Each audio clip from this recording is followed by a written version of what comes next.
Hi, I'm John Norris, and this is MTV News Raw. Extended interviews without all the usual editing. Our subject this time is pop superstar Madonna.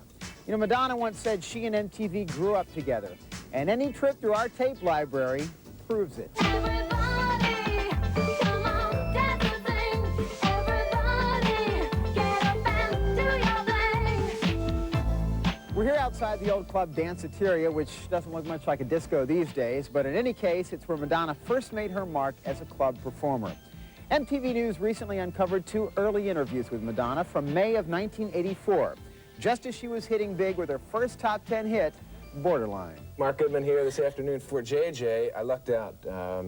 Madonna has decided to drop by, and if JJ were on the air, he'd be doing this one. Oh, How are you this afternoon? I'm very well. We've been seeing, actually, a couple of your videos here for a while. And people may not be aware that although you were born in Detroit, you're a New York resident now, but you wound up going to England to get your first big acceptance. Why do you think? Well, actually, I went to Paris. Oh. And why did I go there? Is that you're gonna? I was going to ask why you thought you had to go to Europe first. And I didn't think why? I had to. It's just that when I first came to New York, I was a dancer, and a French record label offered me a recording contract, and I had to go to Paris to do it. So I went there, and that's how I really got in the music business, but I didn't like what I was doing when I got there, so I left, and I never did a record there. You're real influenced by fashion. Fashion is important to you. Do you have fashion influences? Let's say, I don't know, maybe Vivienne Westwood. Yeah, well, she's one of my favorite designers, actually. Is she really? World's End. That's a great store in England. Yeah. Great clothing shop. Whenever I go to England, that's where I buy all my clothes. Are you the designer of your look, your hairstyle, the clothing? Oh, yeah. Do you think someone else could come up with this?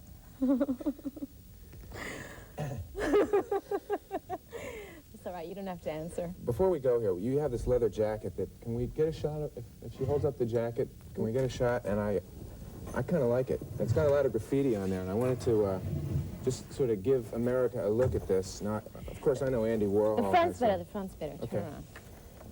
And while we're giving America a look at this, maybe you could explain, you see it?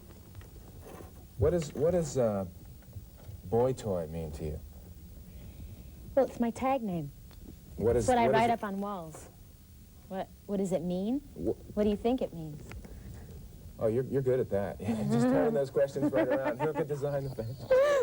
Well, boy toy is your graffiti name. You spray it on the walls around New York. But it also has a kind of humorous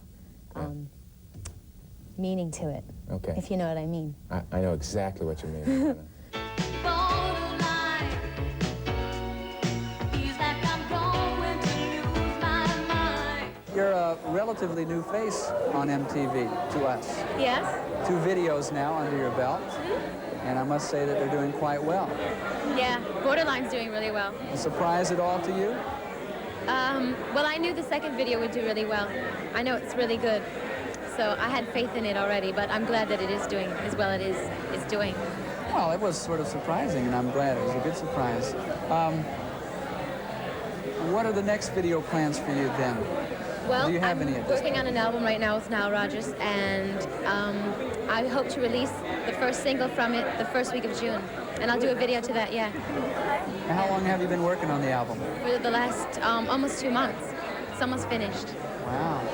What's it been like working with Niall? Really great. He's a genius, I have to say, yeah. Did you contact him? Yeah, actually, well, my record company did. But as soon as we met, we hit it off really well and thought it would be a great union, so. And it seems to have been. Yeah, it's gonna be great. How has he helped you out over other people that have produced you in the past? We just have a really good chemistry, and he understands my musicality. He's a trained musician, and I'm not really, and I don't know musical terminology. He can just read my mind, so. Do you think he really knows how to work with a vocalist per se then? Yeah, well, he's very sensitive. I think he could work with anyone that's good. You're also working on a new record now with Nile Rodgers, aren't you? Right, I just finished it. Oh, it's completed? Yeah, it's done. Oh, great. When is it going to be out? It'll be out in June, as soon as Borderline fizzles out. Oh, please. No, I'm really excited about it. Wait, you don't want to say that you want your song to fizzle out on MTV, do you? No, I just want to put something new out.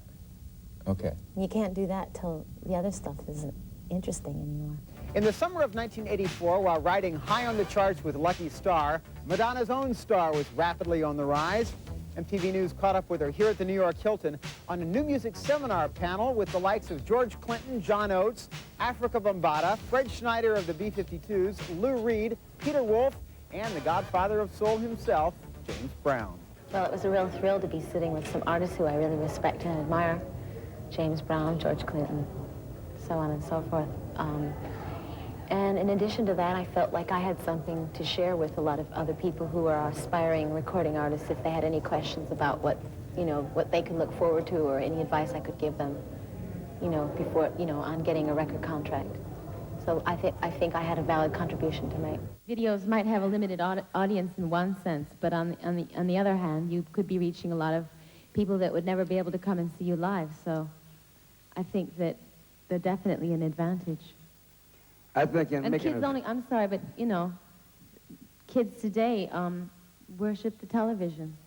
So I think it's a great way to reach them. I sort of resent the fact that a kid grows up, listening to the radio and listening to the great music, legacy of music that we have, and dreams about playing the guitar or playing the drums, and all of a sudden has to be an actor. To me, that makes absolutely no sense at all.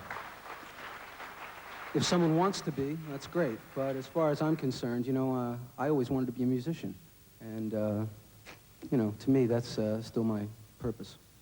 Yeah, but listen, when you perform on stage, you're acting. I mean, that's a performance. So if someone puts a camera on you, what's the difference? You're acting right now. My definition of new music is something that's,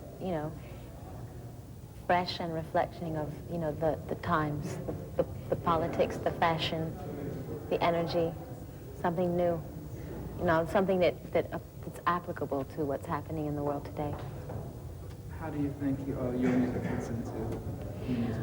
Well, to start off with, a lot of people thought that I was a black artist before they saw my videos because a lot of my music is more R&B oriented, and I think that I'm a white artist doing R&B music, getting played on pop stations, and I think that is the kind of records I make is really changing people's ideas of, splitting up, categorizing music, and I think that's opening up ways for black and white artists as well.